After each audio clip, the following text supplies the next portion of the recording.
दुष्काळी परिस्थिती निर्माण झाल्यास पुणे जिल्ह्यातून पाणी सोडणार का?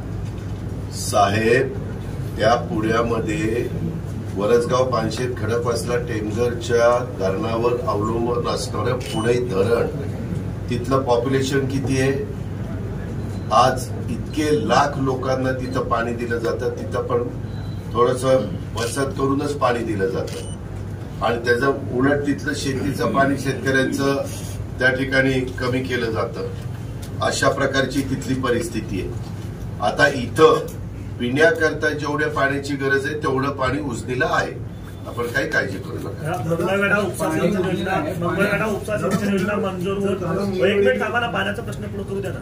मंगळवेढा उपसा सिंचन योजना मंजूर होऊन अजून कुठलाही निधी दिला गेला नाही. त्यामुळे 24 गावांनी निवडणुकांवर बहिष्कार टाकण्याचा इशारा दिलेला आहे आणि कर्नाटकात जायचा इशारा देतो. त्याबद्दल मला आज पेपरला बातमी वाचायला मिळालेली आहे. मी उपमुख्यमंत्री देवेंद्र फडणवीस साहेबांशी चर्चा करेन. जलसंपदा खातं त्यांच्याकडे पाठीमागच्या निवडणुकीच्या काळामध्ये त्यांनी काही आश्वासन दिलेलं होतं, ते मी त्यांच्या लक्षात आणून देतो की आता लोक त्याबद्दलची वाट बघतायत. उजनी तर असं काही आता यावेळेस करता येऊ शकतं किंवा राज्य शासन असा विचार करताय का? असा विचार राज्य सरकार अजिबात कुठला करत नाहीये.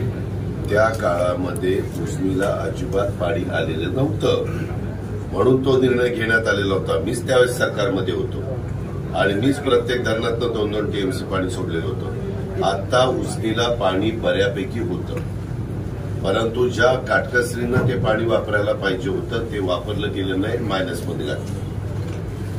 मायनसमध्ये घातलं. कारण तुम्ही बघा, इथं इरिगेशनचं कुठे आहे का? उजनी शेवटी ज्यावेळेस पाऊस काळ बंद झाला तेव्हा किती टक्के होतं उजनी? आता जवळपास 60%. मग 60% उजनी असताना वरनं तुम्ही म्हणजे हे फारच झालं. कालवा समितीच्या बैठकीमध्ये तेच म्हणतोय. शेवटी कालवा सल्लागार समिती असते. कालवा सल्लागार समितीत लोकप्रतिनिधी असतात, मंत्री असतात. लोकप्रतिनिधीच ठरवतात की किती पाणी कॅनॉलला सोडायचं, किती पाणी नदीमध्ये सोडायचं. आपल्याला खरा फटका करत बसतो सोलापूर. पत्रकार मित्रांनो, सोलापूर शहराला पाणी लागतं किती आणि त्याच्याकरता आपण नदीमध्ये सोडतो किती TMC, त्याचा तुम्ही अंदाज घ्या. म्हणजे हे इतकं. आणि मी वेळोवेळी इतक्यादा त्याच्या संदर्भात आता या आयुक्तांनी बऱ्यापैकी लक्ष घातलेलं दिसतं. आम्ही पण आता ती रक्कम द्यायचं ठरवलेलं आहे.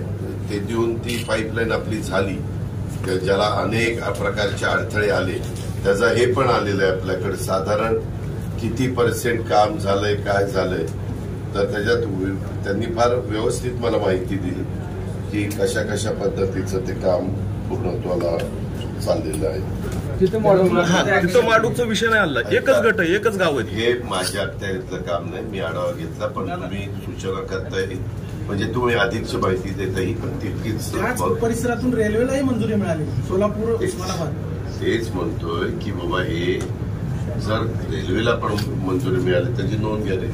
नोंद रेल्वेलाही मिळाली, रस्त्याला मिळाली, तर मग विमानतळाला काय हरकत आहे? म्हणजे तिथं द्यायला काय हरकत आहे?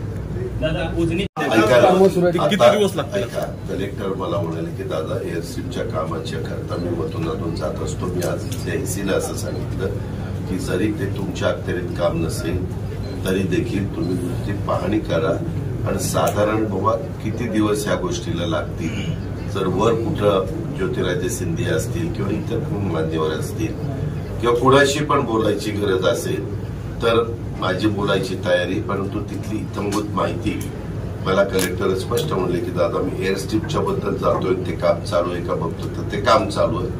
पण वॉल कंपाऊंडचं आणि ते मेन इमारतीचं मी काही बघितलं नाही. तर ते एसीने बघितल्यानंतर किती त्याला काळ लागतोय ते साधारण आपल्याला अंदाज येईल.